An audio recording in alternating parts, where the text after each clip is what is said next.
Hello everyone, আমি Mohammad Farhad Hussain JJNEFS এর পক্ষ থেকে সকলকে স্বাগতম।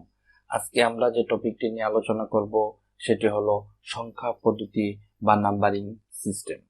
সংখ্যা পদ্ধতি বা নাম্বারিং সিস্টেম সম্বন্ধে যদি আমাদের ভালো একটি আইডিয়া নিতে, তাহলে আমাদেরকে প্রথমে জানতে হবে অঙ্ক কি এবং সংখ্যা কি। এই যে অঙ্ক কি এবং সংখ্যা কি, এই দুটি টপিক সম্বন্ধে যদি আমাদের ভালো একটি কনসেপ্ট থাকে, তাহলে আমরা সহজেই বুঝতে পারবো সংখ্যা পদ্ধতি বা নাম্বারিং সিস্টেম কাকে বলে। সো অঙ্ক কি? সংখ্যা গঠনের জন্য যেসব প্রতীক বা সিম্বল ব্যবহৃত হয় তাকে অঙ্ক বলে। যেমন 0, 1, 2, 3, 4, 5, 6, 7, 8, 9। এই যে 0 থেকে 9 পর্যন্ত সিম্বল বা চিহ্নগুলো, এইগুলো দ্বারা আমরা যদি একটি সংখ্যা গঠন করতে পারি, তাহলে আমরা নিঃসন্দেহে বলতে পারবো যে এই যে সিম্বলগুলো, এই সিম্বলগুলো হলো কি অঙ্ক। সো আমরা যদি একটু খেয়াল করি, এই যে 34 যে সংখ্যাটি আছে, এই 34 সংখ্যাটি গঠন করার জন্য আমাদেরকে দুটি সিম্বল ব্যবহার করতে হয়েছে। যেমন 3 এবং 4।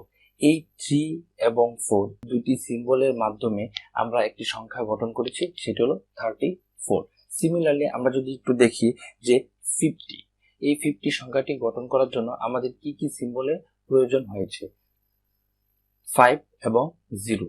সো এই যে 5 এবং 0, এই 5 এবং 0 দুটি সিম্বলের সমন্বয়ে আমরা একটি সংখ্যা গঠন করেছি, এটি হলো কি 50। সো আমরা এটা বুঝতে পারলাম যে এই যে সিম্বল, এই সিম্বলগুলোর মাধ্যমে আমরা যদি কোনো একটি সংখ্যা গঠন করতে পারি, তাহলে আমরা বলতে পারবো যে এই সিম্বল বা চিহ্নগুলো হলো কি অঙ্ক। আমরা যদি আরেকটা বিষয় খেয়াল করি যে এই যে 0 থেকে 9 পর্যন্ত সিম্বলগুলো, এই সিম্বলগুলো হলো কি ইউনিক। আই মিন একটি সিম্বলের সাথে অন্য একটি সিম্বলের কোনো সিমিলারিটি নেই। আমরা যদি একটু খেয়াল করি, এই যে 0, এই 0 এর যে শেপ, এই শেপের সাথে 1 এর যে শেপ বা গঠন, তার কোনো সিমিলারিটি নেই। সিমিলারলি এই যে 2 এর যে শেপ বা গঠন, এটির সাথে যে 3 এর কোনো সিমিলারিটি নেই। সো আমরা নিঃসন্দেহে বলতে পারি যে এই যে সিম্বল বা চিহ্নগুলো, এগুলো হলো কি ইউনিক। আই মিন একটি সিম্বলের সাথে অন্য একটি সিম্বলের কোনো সিমিলারিটি নেই। ওকে, আমরা যদি আরেকটা বিষয় খেয়াল করি যে এই যে সিম্বলগুলো, এই সিম্বলগুলো প্রকাশ করার জন্য কিছু নির্দিষ্ট পদ্ধতি ব্যবহৃত হয়ে থাকে। কি হয়ে থাকে? যে কিছু নির্দিষ্ট পদ্ধতি ব্যবহৃত হয়ে থাকে। সো এই যে পদ্ধতি যে বিষয়টি, এটির দিকে একটু খেয়াল রাখি। যেমন এই যে 1 সিম্বলটি, এই সিম্বলটি আমরা এভাবে প্রকাশ করে থাকি, কিন্তু আমরা যদি সিম্বলটি এভাবে প্রকাশ করতাম, তাহলে কি হতো?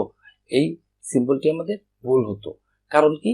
কারণ আমরা জানি যে আমাদের 1 এভাবে প্রকাশ করতে হয়। আমরা যদি আরেকটু খেয়াল করি, এই যে 2 যে আমাদের সিম্বলটা, এই সিম্বলটা যদি আমরা এভাবে প্রকাশ করতাম, তাহলে অবভিয়াসলি কি হতো? এটা ভুল হতো। কারণ আমরা জানি যে আমাদের একটা পদ্ধতি ব্যবহার করতে হয়। এই যে সিম্বলগুলো, এই সিম্বলগুলো প্রকাশ করার জন্য আমরা কি করি? কিছু পদ্ধতি ব্যবহার করে থাকি। সো এই পদ্ধতিগুলো হলো কি, যে আমরা কিভাবে এই সিম্বলগুলো প্রকাশ করব। কেননা এই যে 3, এই 3 যদি আমরা এভাবে লিখতাম, তাহলে এটি কি হতো? ভুল হতো। কারণ আমরা জানি যে আমাদের যে পদ্ধতি হলো কি, আমাদের এইভাবে লিখতে হবে।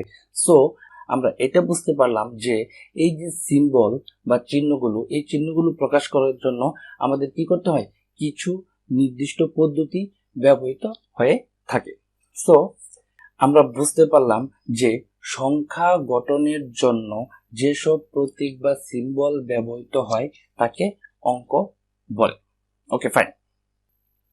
তাহলে সংখ্যা কি? এক বা একাধিক অঙ্ক পাশাপাশি বসে সংখ্যা তৈরি করে। সংখ্যা এক অঙ্কের হতে পারে, আবার একাধিক অঙ্কের হতে পারে। যেমন 34, 50, 10। এই যে এগুলো হলো কি সংখ্যা। সো আমরা এটা বুঝতে পারলাম যে এই যে সিম্বলগুলো 0 থেকে 9 পর্যন্ত, এই সিম্বলগুলোর মাধ্যমে আমরা যদি কোনো সংখ্যা গঠন করতে পারি, তাহলে আমরা এই যে সিম্বল, এই সিম্বলগুলোকে কি বলবো? অঙ্ক বলবো। Okay fine. আরেকটা বিষয় হলো কি সংখ্যা কি। এই যে সিম্বলগুলো, এই সিম্বলগুলোকে পাশাপাশি বসিয়ে সংখ্যা তৈরি করে। Okay fine. সংখ্যা পদ্ধতি কাকে বলে? যে পদ্ধতিতে সংখ্যা গণনা করা হয় বা প্রকাশ করা হয় তাকে সংখ্যা পদ্ধতি বলে। যেমন 7, 36, 44, 100। এখানে কিছু সংখ্যা দেয়া আছে। এখন এই যে সংখ্যাগুলো, এই সংখ্যাগুলো যদি আমরা এইভাবে প্রকাশ করতাম, এই যে 7, এই 7কে যদি আমরা এইভাবে লিখতাম তাহলে কি এটা কি কোনো পদ্ধতি হতো? না। সো এই 7 লেখার জন্য আমরা কি করতেছি, যে 7 লেখার জন্য আমাদের যে পদ্ধতি ছিল যে এভাবে লিখতে হবে, আমাদেরকে এভাবে লিখতে হবে। সো এই 7 লেখার জন্য আমরা কি করলাম, একটা পদ্ধতি ব্যবহার করলাম। এই যে 36 একটা সংখ্যা লিখলাম, এই সংখ্যাটা লেখার জন্য আমাকে কি করতে হয়েছে, একটা পদ্ধতি অনুসরণ করতে হয়েছে। যেমন এই যে 36, এই 36 যদি আমরা এভাবে লিখতাম তাহলে কি হতো, এটা হতো না।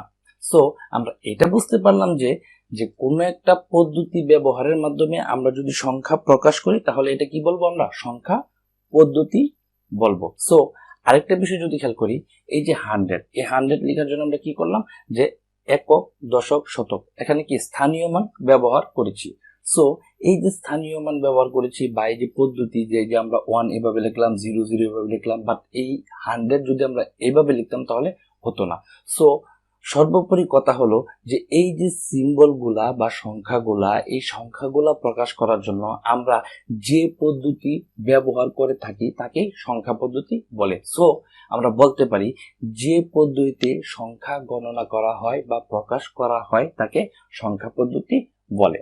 আবার আমরা বলতে পারি যে দৈনন্দিন জীবনে লেনদেনের জন্য আমরা যে পদ্ধতি ব্যবহার করে থাকি তাকে সংখ্যা পদ্ধতি বলে। সো এই হলো আমাদের সংখ্যা পদ্ধতি। আবার আমরা বলতে পারি যে নির্দিষ্ট প্রতীক বা চিহ্ন দ্বারা কোনো সংখ্যা প্রকাশ করার পদ্ধতিকে সংখ্যা পদ্ধতি বলে। এই যে নির্দিষ্ট প্রতীক কথাটা, এটার মানে হলো যে এই যে 7 কি একটা নির্দিষ্ট প্রতীক।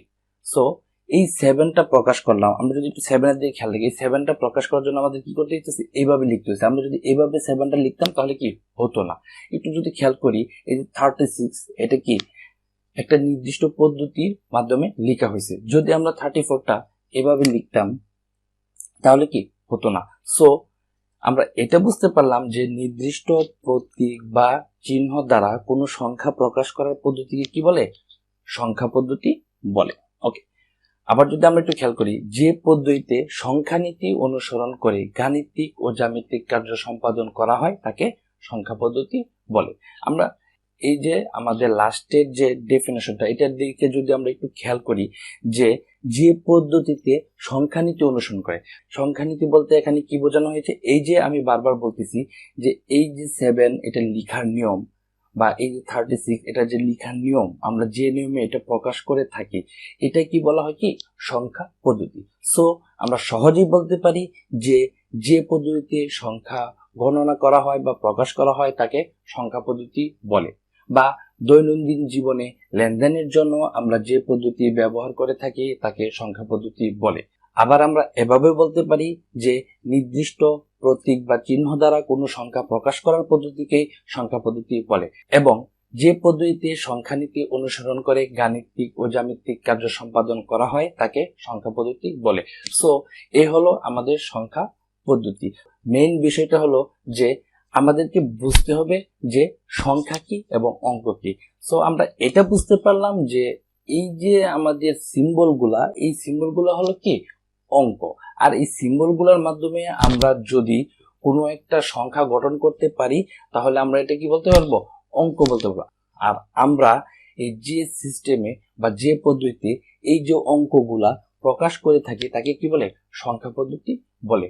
সো আজকে এই পর্যন্তই, সবাই ভালো থাকবেন, আল্লাহ হাফেজ।